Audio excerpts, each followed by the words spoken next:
What would you do if someone hurt a child in front of you and thought they'd get away with it? This isn't a story about a delay, lost luggage, or rude service. This is a story about a flight attendant who broke a little boy's jaw mid-flight, not realizing that a federal judge was watching every single move. And by the time the plane landed, her career and her freedom were gone. But let's start from the beginning. Before we dive in, hit that subscribe button, turn on the bell, and smash that like if you love seeing justice served in the most unexpected ways. Because trust me, this one will leave you speechless. I wasn't just any passenger that day. I was a federal judge heading home after a long week of hearings. My robe was folded neatly in my carry-on. My mind focused on the files waiting back in chambers.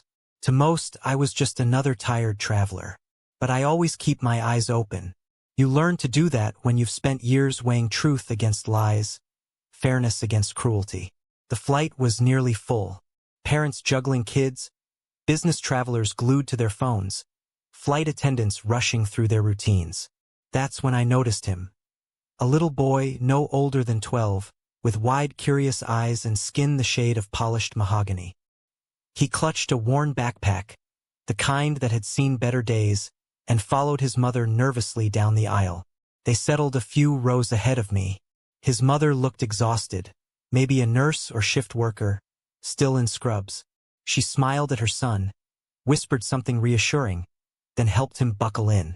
I thought nothing more of it until she appeared. The flight attendant. Mid-30s, immaculate bun, uniform pressed so tightly it looked like she'd been poured into it. From the moment she stepped into the cabin, she radiated authority. Not the calm, helpful kind, but the brittle, mean-spirited kind. The kind of authority people abuse when they think no one can challenge them. And from the second her eyes landed on that boy, I felt a chill. Started small. A barked order, sit up straight. A sharp sigh when he fumbled with his seatbelt. An exaggerated eye roll when he asked if he could switch to the aisle seat.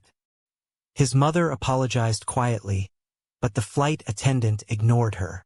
Her focus was on the boy, as though his very presence offended her. At first I thought, maybe she's just having a bad day. Maybe I'm reading too much into it. But I've spent my life reading people. And her body language screamed something darker. When drink service began, she accidentally slammed his cup onto the tray so hard that juice splashed onto his shirt. No apology, just a cold smirk. His mother reached for napkins, flustered, while the boy stared down, cheeks burning. Passengers nearby exchanged uneasy glances. No one said a word, but I was watching. Turbulence hit midway through the flight. The seatbelt sign blinked on. Everyone braced themselves. The boy reached for his backpack, probably for a book or headphones, but the attendant swooped down like a hawk. "I told you to keep that under the seat," she hissed. The boy froze. I'm sorry." Her face twisted, and before anyone could process what was happening, she grabbed his arm, yanked him forward, and with shocking force shoved him back into his seat. His head snapped against the armrest with a sickening crack. A second later, his scream tore through the cabin. Blood welled from his mouth, his jaw hanging wrong. Gasps, shouts. His mother cried out, scrambling to cradle him. And the flight attendant? She crossed her arms, lips curled in contempt. "He should have listened," she muttered. The cabin fell silent. Horror, disbelief. No one moved. No one spoke. Except me. I stood, slowly, calmly, the way I do in court when it's time to deliver a verdict. "Miss," I said, my voice carrying through the stunned silence, "do you realize what you've just done?"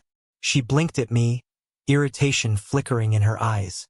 "Sir, sit down. This is none of your business." Wrong answer.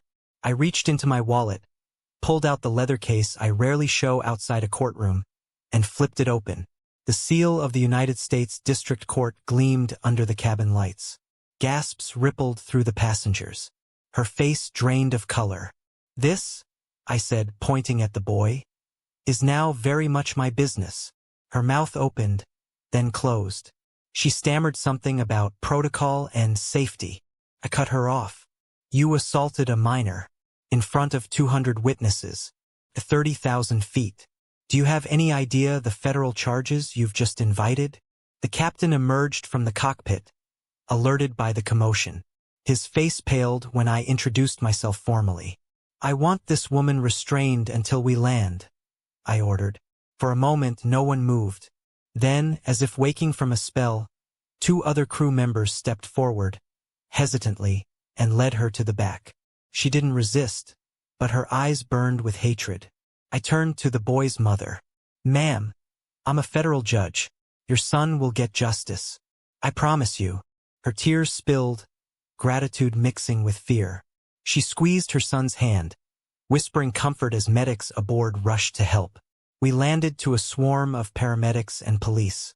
The boy was rushed to the hospital. His jaw was broken in 2 places. He'd need surgery, weeks of recovery, speech therapy. And the flight attendant? She was escorted off in handcuffs, her uniform wrinkled, her composure shattered. I gave my statement on the tarmac, every detail recorded.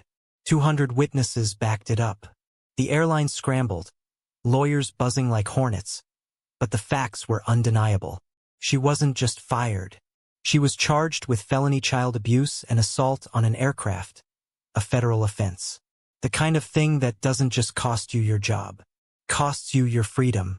Months later, I presided over cases unrelated to her, but I kept tabs. I saw her name on the docket eventually. The irony wasn't lost on me. She pleaded guilty. The evidence was overwhelming. She was sentenced. Not long, but long enough. And when she emerged, she carried a record that would shadow her forever. No airline, no respectable job, no escape from what she'd done. I still think of that boy sometimes, of his wide eyes, his trembling hands, the way his mother's voice shook as she begged for mercy. He didn't deserve any of it, but he got justice, because sometimes fate has a strange sense of timing. That flight attendant thought she was untouchable, that no one would stand up for a poor black boy with a hand-me-down backpack. But she was wrong, because on that flight, the law was sitting just a few rows away. So what do you think? Did justice go far enough? Drop your thoughts in the comments. I read every single one. And if you want more stories where the powerful get put in their place, make sure you like, subscribe, and hit the bell so you never miss one. Because out there in the world, people think they can get away with anything. But sometimes justice is sitting closer than they realize.